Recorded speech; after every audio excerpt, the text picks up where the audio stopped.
Assalamu alaikum students. I am your chemistry teacher. Today 9th June 2020. This lecture for all 10th boys and girls.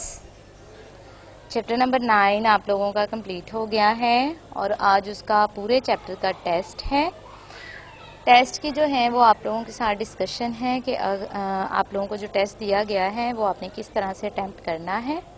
ठीक है, तो जो है वो आप लोगों को मैंने बताना है कि किस तरह से जो है वो आप लोगों ने इस टेस्ट को अटेम्प्ट करना है। टेस्ट आप लोगों का जो है वो 40 मार्क्स का है। बाकी जो आप लोगों के जो है वो चैप्टर्स के दौरान टेस्ट होंगे वो 25 मार्क्स के होंगे, जबकि ये फुल जो आप लोगों का चैप्टर का टेस्ट हुआ करेगा वो 40 मार्क्स का हुआ करेगा। 12 मार्क्स के MCQs हैं और 18 मार्क्स के 9 शॉर्ट क्वेश्चन हैं और 10 मार्क्स के जो हैं वो 2 लॉन्ग क्वेश्चन हैं। ठीक है, और इससे पहले जो है वो मैंने आप लोगों को बोर्ड के पेपर का पैटर्न भी बता दिया हुआ है। ठीक है, सबसे पहले आ जाते हैं MCQs। ठीक है, MCQs नंबर 1 रिपीटेड है और ये 10th क्लास में आपको बता रही हूँ कि यहाँ पर जितने MCQs दिए हुए हैं और जितने शॉर्ट क्वेश्चन और लॉन्ग क्वेश्चन दिए हुए हैं ये बोर्ड के पेपर्स में मोस्ट रिपीटेड क्वेश्चंस हैं। ठीक है, अब शॉर्ट क्वेश्चन नंबर 1 है, a reverse reaction is one that. तो आप लोगों को मैंने बताया था कि रिवर्स रिएक्शन जो है वो कौन सा होता है, इनमें से उसकी कौन सी प्रॉपर्टी है। तो वो थी आप लोगों के पास रिवर्स रिएक्शन की विच स्पीड अप ग्रेजुअली, कि ये आहिस्ता आहिस्ता जो है वो इसकी स्पीड बढ़ना शुरू हो जाती है। ठीक है, उसके बाद आ जाते हैं MCQs नंबर 2। 1 वाले का D वाला ऑप्शन करेक्ट है। 2 MCQs नंबर 2 है, reaction which have comparable amount of reactant and products at equilibrium state have. वो रिएक्शन जिसमें इक्विलिब्रियम की हालत में रिएक्टेंट और प्रोडक्ट की अमाउंट जो है वो कंपेरेबल होती है, वहाँ पर Kc की वैल्यू क्या होगी।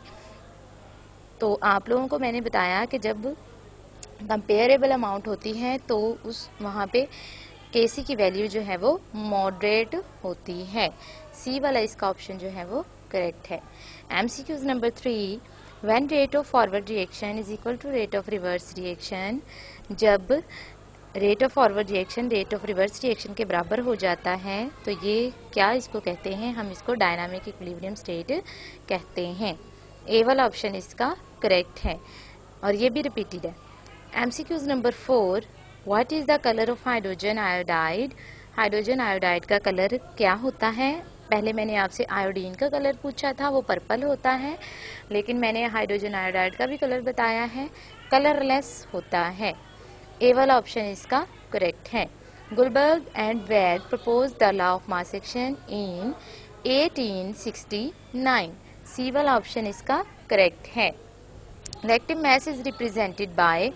एक्टिव मैस को किससे रिप्रेजेंट करते हैं, तो स्क्वायर ब्रैकेट से करते हैं। डी वाला ऑप्शन इसका करेक्ट है। MCQs number 7, the value of Kc for the reaction is. ये रिएक्शन आप लोगों को दिया हुआ है, इसकी Kc वैल्यू आप लोगों ने बतानी है। जैसा कि मैंने आप लोगों को कहा था कि तीनों रिएक्शंस की Kc वैल्यू आप लोगों ने अच्छे तरीके से याद कर लेनी है। अब इसका आंसर है 3.0 मल्टीप्लाई 10 की पावर -9। ये स्मॉल Kc वैल्यू जो है एक्सटेंट ऑफ रिएक्शन में उसकी एग्जाम्पल है और उसकी इस रिएक्शन में जो है वो इसकी वैल्यू है। बी वाला ऑप्शन करेक्ट है। MCQs number 8, in lime kiln the reaction CaCO3 it will make CaO plus CO2। तो यहाँ पे इरिवर्सिबल रिएक्शन हो रहा होता है, तो यहाँ पे इरिवर्सिबल रिएक्शन होने की और रिएक्शन के कंप्लीट होने की वजह बतानी है आपने, ये भी रिपीटेड है। Carbon dioxide escape continuously, carbon dioxide gas जो है वो कॉन्टीन्यूसली एस्केप होती रहती है जिसकी वजह से रिएक्शन कंप्लीट हो जाता है। सी वाला ऑप्शन इसका करेक्ट है। Equilibrium constant Kc is equal to, equilibrium constant किसके बराबर होता है, K f by K r, rate of forward reaction by rate of reverse reaction. B वाला ऑप्शन इसका करेक्ट है। ठीक है, उसके बाद आ जाता है एमसीक्यूज नंबर 10। एमसीक्यूज नंबर 10 है at equilibrium state there are possibilities, ये भी रिपीटेड है। 2 पॉसिबिलिटीज होती हैं, कौन कौन सी, डायनामिक इक्विलिब्रियम स्टेट और स्टैटिक इक्विलिब्रियम स्टेट। बी वाला ऑप्शन इसका करेक्ट है। MCQs number 11 when PCl5 decompose into PCl3 and Cl2 the unit of KCr। इसको अब आपने गौर से देखना है कि इसमें जो है वो क्या आप लोगों को बताया हुआ है। मैंने आप लोगों को एक पहले MCQs करवाया, वो भी इसी तरह का था, लेकिन उसमें डीकम्पोजिशन नहीं थी, उसमें कॉम्बिनेशन था कि PCl3 मिलता है Cl2 के साथ और PCl5 बनाता है। उसके आप लोगों के पास यूनिट्स आते थे पर मोल डेसीमीटर क्यूब, लेकिन अब यहाँ पर जो है वो आप लोगों के पास यूनिट्स आएंगे मोल पर डेसीमीटर क्यूब। जैसे मैंने आपको यूनिट्स निकालने सिखाए हैं ना, वैसे ही आप लोगों ने क्या करना है, डिकम्पोज हो रहा है ना PCl5, तो ये आएगा रिएक्टेंट में और बाकी 2 चीज़ें आएंगी प्रोडक्ट में।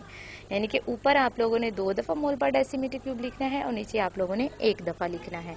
अब ऊपर और नीचे 1 दफ़ा जो है वो आप लोगों के पास कैंसिल आउट हो जाएंगे, तो 1 मोल पर डेसीमीटर क्यूब यानी कि KC के यूनिट्स यहाँ पे बच जाएंगे। ठीक है, उसके बाद MCQs number 12 reactant quotient is represented bye QC। ए वाला ऑप्शन इसका करेक्ट है और 11 वाले का भी जो है वो ए वाला ऑप्शन ही करेक्ट है। ठीक है, question number 1 give the characteristics of reversible reaction. Reversible reaction की कैरेक्टरिस्टिक्स लिखे हैं, ये देखिए कितनी दफ़ा रिपीट हो चुका है क्वेश्चन। तो इसमें आप लोगों ने रिवर्सिबल रिएक्शन की जो है वो प्रॉपर्टीज लिखनी है। 4 दी हुई हैं, चारों की चारों याद हो जाएं तो चारों ही लिख दें, क्योंकि ये इतनी मुश्किल नहीं है। ठीक है, question number 2 what is difference between reactant and product. Reactant और प्रोडक्ट में क्या डिफरेंस है। तो आप लोगों ने डिफरेंस, मैंने आप लोगों को ये पहले भी क्वेश्चन दिया हुआ है, उसी तरह से जो है वो आप लोगों ने इस दफ़ा भी इस क्वेश्चन को अटेम्प्ट करना है। ठीक है, question number 3 right any 2 macroscopic properties of dynamic equilibrium. तो इन 5 में से आप लोगों ने कोई सी भी 2 मैक्रोस्कोपिक प्रॉपर्टीज जो है वो लिखनी है, जो आप लोगों को आसान लगे वो लिखनी है, लेकिन आपने सारी मैक्रोस्कोपिक प्रॉपर्टीज जो हैं वो अच्छे तरीके से 10th क्लास याद करनी है, क्योंकि ये लॉन्ग क्वेश्चन के तौर पे भी आती हैं।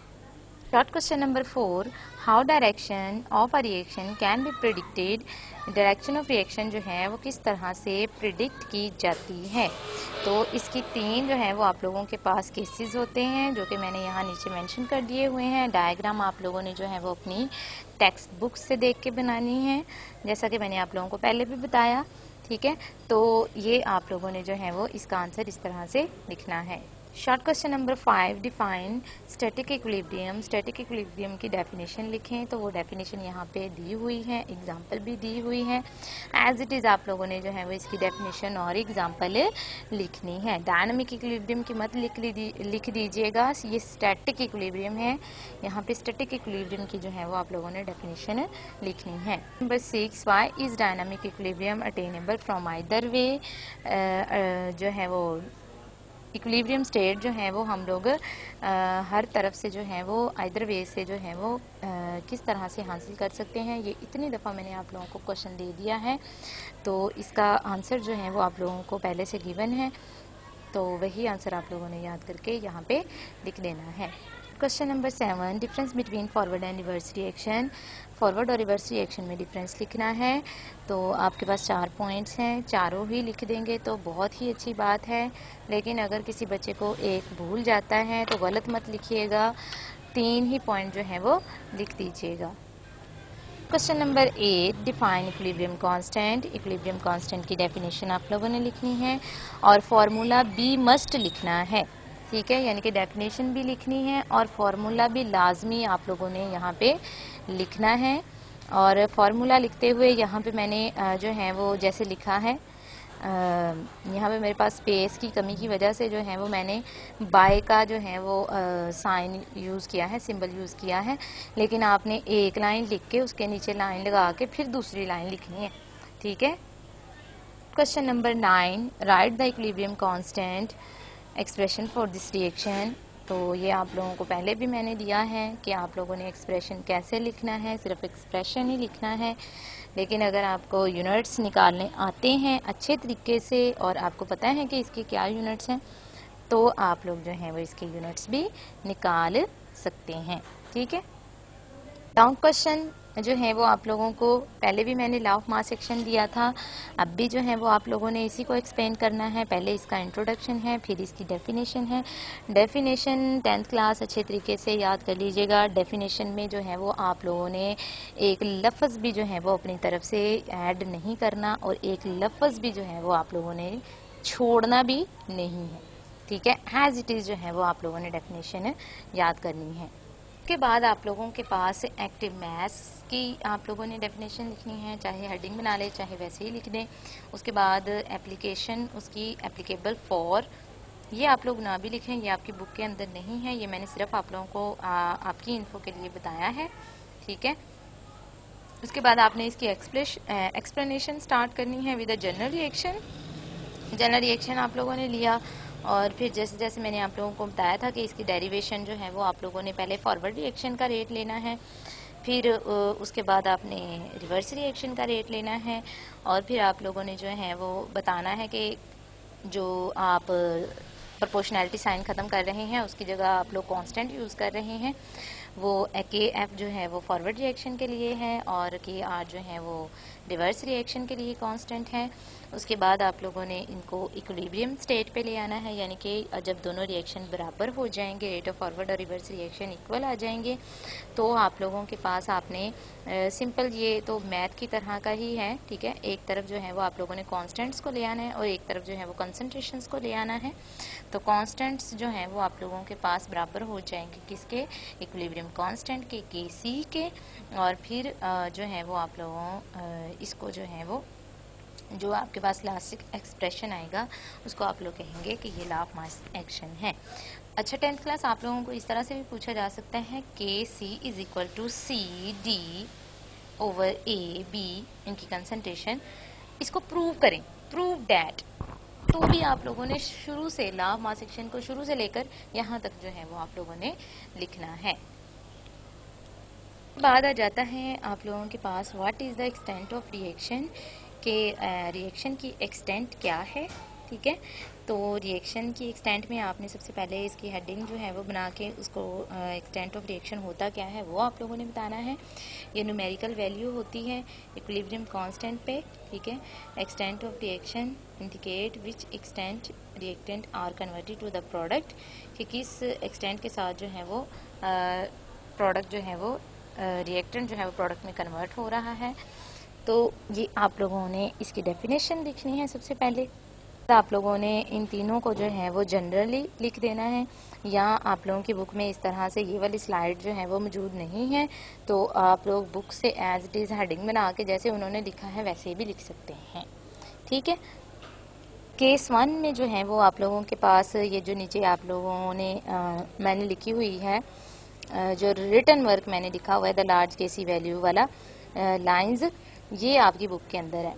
जनरल रिएक्शन डिस्कस किया हुआ, लेकिन अगर जो है वो आप लोग जनरल रिएक्शन भी डिस्कस करते हैं तो बहुत ही अच्छी बात है।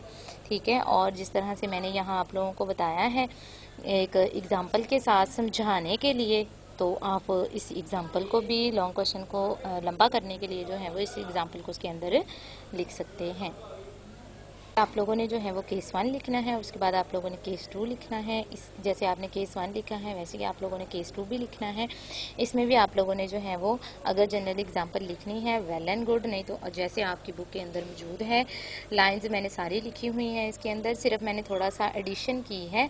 अगर आप एडिशन करना चाहते हैं बहुत ही अच्छी बात है, बल्कि जो है वो E1 और E1 बॉयज़ और G1 गर्ल्स ज़रूर जो है वो करें, और बाकी बच्चे भी इसको जो है वो करें। ठीक है, ये एडिशन जो की हुई है आपको समझ आ रही है तो आप इसको दूसरों तक भी कन्वे करें, यानी कि अपने पेपर में भी लिखें ताकि उनको भी पता चले कि आपने जो है वो जनरल एग्जाम्पल के साथ इसको अंडरस्टैंड भी किया हुआ है। ठीक है, जो है वो आपने केस 3 जो है वो लिख देना है। केस 3 जो सिंपल है, केस 3 तो बिल्कुल ही छोटा सा है। ठीक है, उसमें तो इतनी लंबी चौड़ी कोई बात ही नहीं है और इतनी जो है वो लिखने के लिए भी कोई इतनी लाइंस नहीं है।